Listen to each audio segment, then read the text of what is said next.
here's the 200-day chart, daily candle, MULN, Muln Automotive Inc. Does a good job at showing the overall downtrend and the recent heavy volume reversal.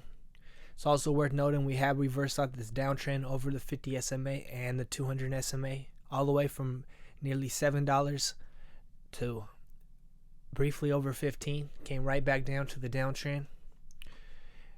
And if you really draw the downtrend, we recently broke underneath it.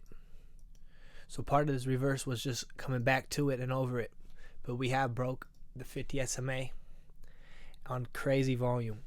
So let's go actually all the way back to the daily candle 5-year chart to get a feel. And first thing I like to do on a penny stock is look at the split history. So on this particular stock, there's no splits, meaning this is an organic chart. So it actually was an uptrend through 2018, spiked all the way from $4, underneath $4 to briefly over 33, hitting its all-time high. But throughout 2019, till it finally bottomed in March 2020 on the COVID crash, it was in a clear downtrend. Couldn't get over this 200 SMA. But when it did, you guys can see it actually found support at 150. That's a good point. To 150 it held. Eventually broke this 200 SMA when the EV sector got hot. It hit all the way to $20. Eventually switched to a downtrend about the end of July 2021.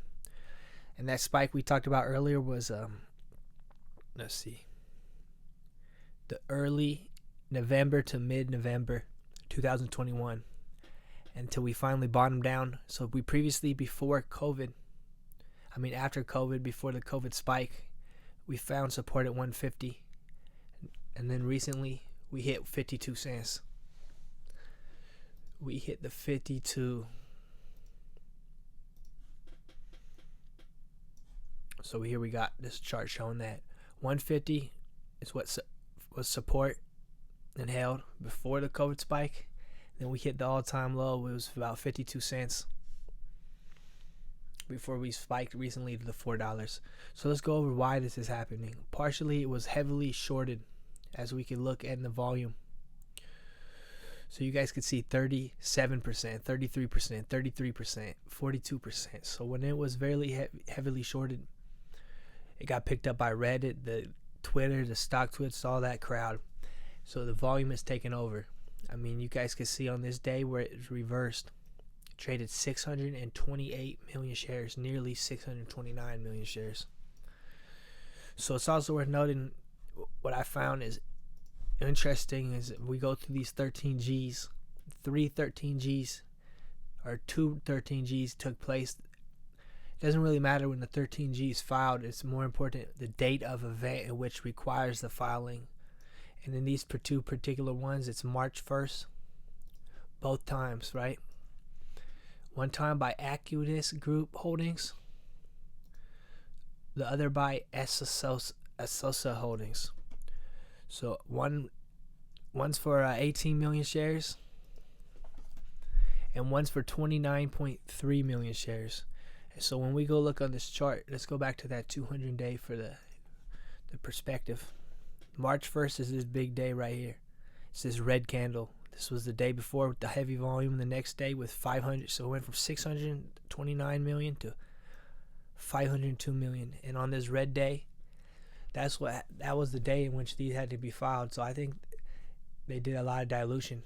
And we're going to go over the numbers through the 10 Qs and the 10 Ks. But here's what's interesting about this. See the Acutus Group holding and Asosa Holdings. So they're converting their warrants or whatnot. And then when I dug deeper into the 10Q or into their recent, they updated their 42B they filed in early February. And it's very specific. So you can see Acutus Capital. Maximum number of shares of common stock to be sold pursuant to this prospectus. So 31.85. We'll just say 31.9 million shares. Number of common shares to be owned after the offering, 747,000. right? And here we go at Sosa Holdings. They're going to have 13.3 million shares, and after it, they're going to have I'll just say 2 million shares. So these are the exact companies. And the other one that filed on November 5th, a previous 13G, was Digital Power Lending. So these companies are loading these shares up, and they're going to sell into this move. They're the ones pushing this up, probably. They got it started, and retail's piggybacking, thinking they're doing it all themselves. But there's some serious manipulation going on in this stock, as well as heavy shorting. The last we checked, the interest or the borrower rate was 17%. It got as high as 21% today. So you can still find shares. They're not that bad. So besides that offering, let's look at their so as of December 27th, they had 23.4 million shares. So December 27th is this vertical line right here. So when they were $5.63, they had the 23.4 million shares. But as we check on the next most recent one, as of February 11th, they have 34.9, we'll say 35 million shares. So you're seeing it's going, we'll say, make it easy, 24 million shares to 35 million shares. That's almost 50% of dilution. So let's look at the price. February 11th, after this 50% dilution, is February 11th. It's right here. It's about 1.664. So they diluted, 11 million shares into that 24 million outstanding share count, and dropped the price from 540 to 160 at that point. But since then, it's not like it stopped right then. That was just the day they filed that. So I'm expecting from 160 to that 52%. They diluted a lot of shares, and now they got them in cheap. And now here's the interesting thing on this recent 42B they filed. Let's see.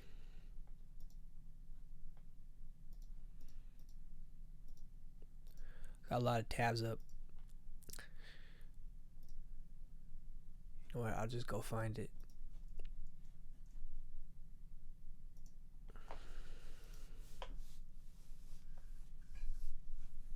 Or you know what? Here we go. This is the update. So they first did this on February 3rd, and here they're updating it. But it's up to 228.5 million shares. So at the time they have 35 million shares, and they have up to 230. There's so much dilution coming into this play. But the reason why it's able to go up, we also got to talk about the overall small cap market. Look at the bounce lately on the Russell 2000. That's helping. That's a significant help here. Even though Muln has pushed a little bit longer than it's bounced. But check this out. The warrants. So they have all those shares count. The 200 plus million shares. What is it? 228.5 million shares of common stock. But the warrants are at $8.84. So we're going to talk about that level later in the resistance and support levels. So that's worth noting. Here we go. Here's that November 5th by drawbridge as well with 11.8 million shares.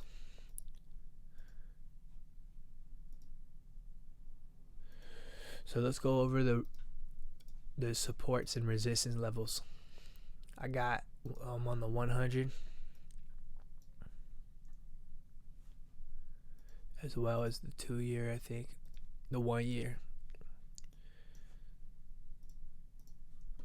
So right here we're struggling with the 350 recently. It's 350. Above 350 is even 4. Above 4, it's going to be soft all the way to 5. You can see there's not too much resistance or support was built in this. The entire move took place in 3 days. Above 5, 6. I got about, 585. So 585, 665. Bottom of all these candles. Above 665 is 715. It's kind of close, but it's going to be the top of this wick, this doji, as well as the bottom of this candle. Above 715 is even 8. The bottom of this candle, the top of this candle, the top of this candle, and the top of this wick. Above that, 884, which is the level of those warrants. This is the level where I don't think it's going to break, even if it gets that type of GameStop, AMC type of craze. It's going to be hard to break this 884 and this $10 level. They're both going to be heavy. But above there, if it can, 11, it's too easy. 11, 12, 13 are the even clear-cut resistant levels. So let's go over these again. $3.50, $4, $5, $6.65, $7.15, $8, $8.84, which is the warrants, 10, 11, 12, and 13. And I also drew them out on the 2-year, or the 3-year. Oh, the 100-day. I like to draw them out on. I like to find my support and resistance levels on one chart, and then go confirm them on another time frame.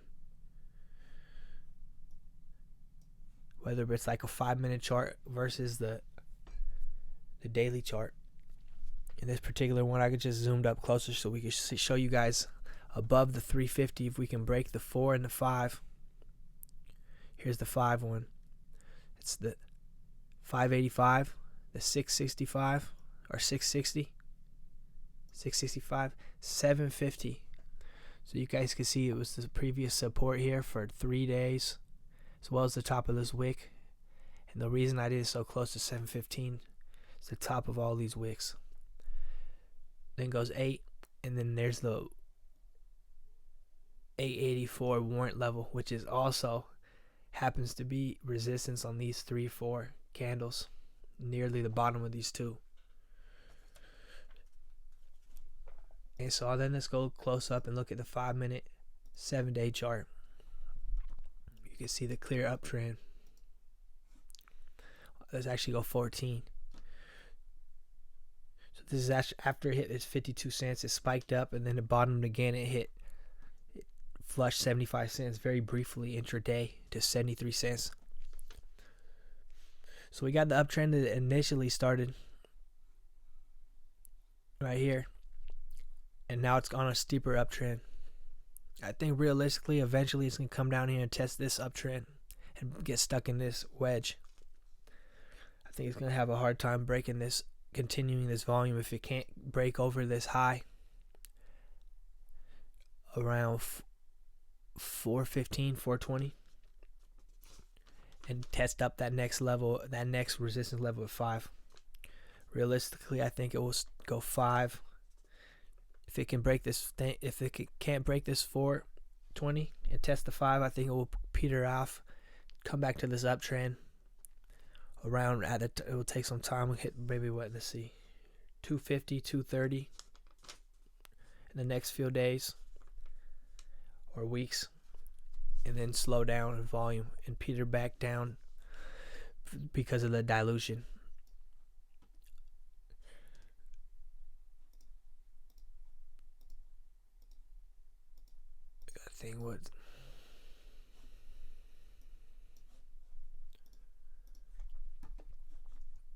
So one last thing I want to look at is the option chains, which I got on the 2-year, the 3-year.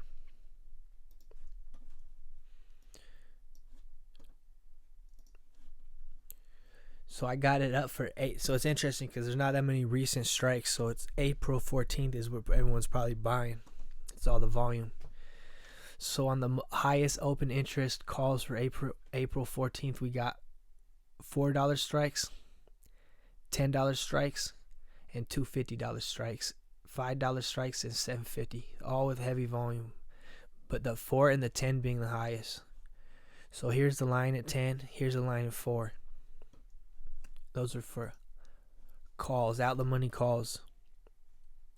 The highest puts significantly being the 250s and the ones. Here's 250 and here's 1.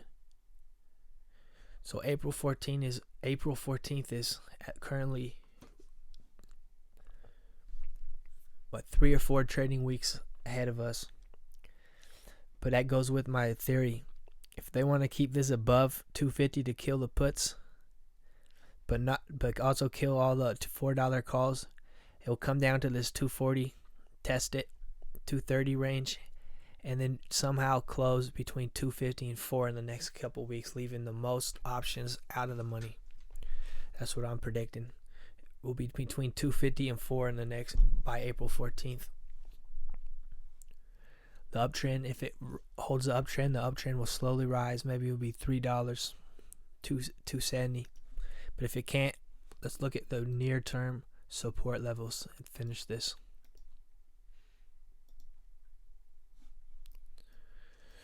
So under $3, I got 285.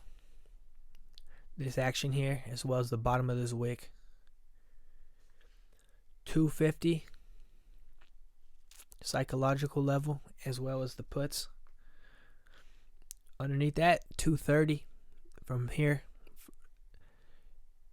That action is support. It's not much, but I believe it will be a little bit heavy and be possible support on the way down. But underneath that, 215, which is the same way as 230, not much action, so it's kind of a light support. I'd say these 230, 215, but $2 will be the heaviest one, psychological one, plus this action from here, as well as the top of this and the bottom of this wick.